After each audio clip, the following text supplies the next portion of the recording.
पहिल्यांदाच उपस्थित झाला त्यांचंही मी मनापासून स्वागत करतो.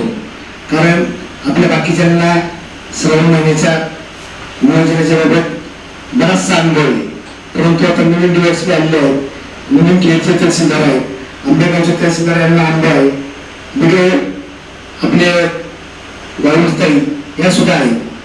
मी देवस्थानच्या वतीने आपल्याला सांगू इच्छितो, आम्ही गेले 20 ते 25 वर्ष जे जे आम्हाला प्रशासन सूचना देत असतात त्याप्रमाणे आम्ही निश्चितपणे या ठिकाणी काम करत असतो. आणि खाली तसं पाहिलं तर मंदिराची समितीची आमची मर्यादा हा परिसर असतो, परंतु आम्ही या परिसराच्या सुद्धा बाहेर जाऊन पण आपल्या पार्किंग पर्यंत आम्ही आपण ज्या ज्या सूचना देतात त्या सूचनेचं आम्ही तंतोतंत पालन करत असतो.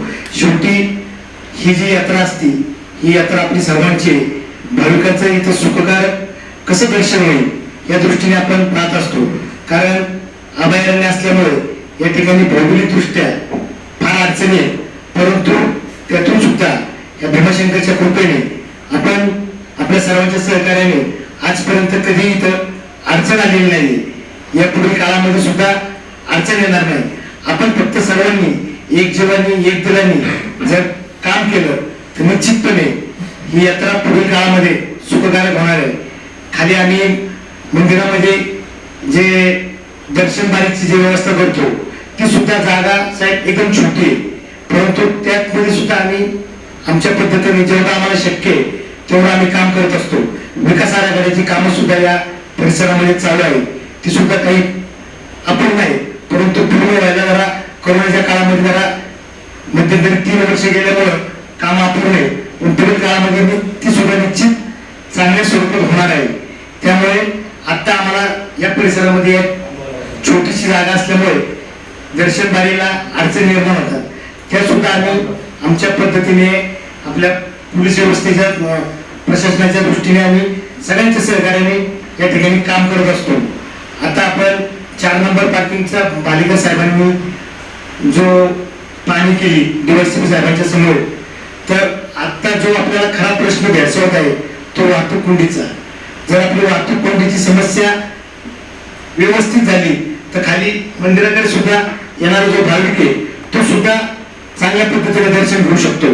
कारण का आता या गेले 2-3 वर्षापासून कोरोनाचा काळ संपल्यापासून भाविक आणि धार्मिक क्षेत्राकडे खूप मोठा म्हणजे ओढ वाढलेला आहे, आणि जेणेकरून वाहतूक कोंडी कशा पद्धतीने आपल्याला सॉल्व्ह करता येईल त्या दृष्टीने सुद्धा आपण सर्वजण प्रयत्न करतोय.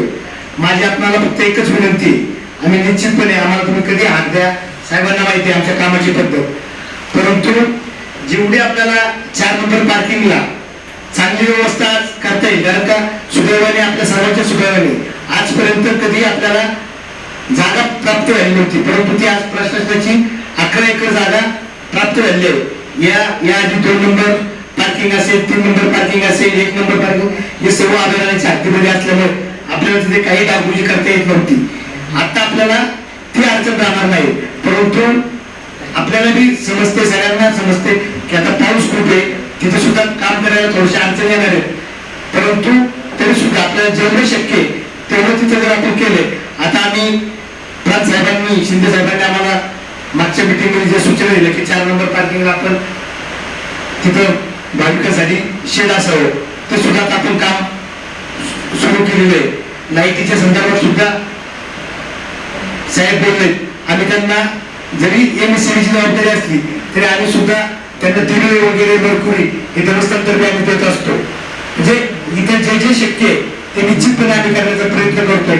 आपली सर्वांची अशीच साथ या यात्रे काळामध्ये राहिली एवढीच इच्छा व्यक्त करतो, आणि जे जे आपण काय आम्हाला सूचना कराल त्याचं आम्ही तंतोतंत पालन करू. हा सांगायचं तात्पर्य म्हणजे आता आम्ही या मंदिर परिसरात मध्ये आणि महाद्वार ते खाली मंदिरापर्यंत आम्ही संपूर्ण सीसीटीव्ही बसवले, हे तात्पुरते, हे जवळजवळ 67 आहे. यापूर्वी 20-25 असायचे, परंतु आम्ही आता ती व्यवस्था केली आहे. डबल बॅरिकेडिंग सुद्धा सिंगल बॅरिकेडिंग आहे, परंतु जेणेकरून महाद्वारापासून तर निम्म्या पायऱ्यांपर्यंत डबल बॅरिकेडिंग का करायचा उद्देश आहे की जो पावसामध्ये जो बाहेर कळमजाई मंदिराच्या तिकडे जी लाईन जाते ती त्याच म्हणजे ती जी भाविक आहे ते भाविक जेणेकरून पावसाच्या आरोशामध्ये हे आपल्या पायऱ्या मार्गावर थांबतील ही आम्ही दक्षता घेत असतो. क्रेनची व्यवस्था सुद्धा आम्ही केलेली आहे. ते क्रेन भालेकर साहेबांच्या मार्गदर्शनानुसार आम्ही काम करतोय. आम्ही परत पार्किंग मध्ये सुद्धा 2 नंबर असेल, 3 नंबर असेल, 4 नंबर तिथे सुद्धा लाईट व्यवस्था, जनरेटर हे सर्व देवस्थान करत असते. दर्शन पास सुद्धा आम्ही आता आपल्या सगळ्यांच्या सहकार्याने या गर्दीच्या काळामध्ये आम्ही ते चालवत असतो. आणि अति सुरक्षा म्हणजे जेणेकरून आता आपण जे महाद्वार आहे, महाद्वार मंदिर परिसर प्रत्येक वेळेला आपल्याकडे पोलिसांचा स्टाफ कमी असतो. शेवटी आपल्याला पार्किंग व्यवस्था फार महत्वाची असते. मग आम्ही या ठिकाणी अतिरिक्त सुरक्षा व्यवस्था सुद्धा आम्ही व्यवस्था केलेली आहे. आपण अजून काय आम्हाला सूचना द्याल ते निश्चितपणे आम्ही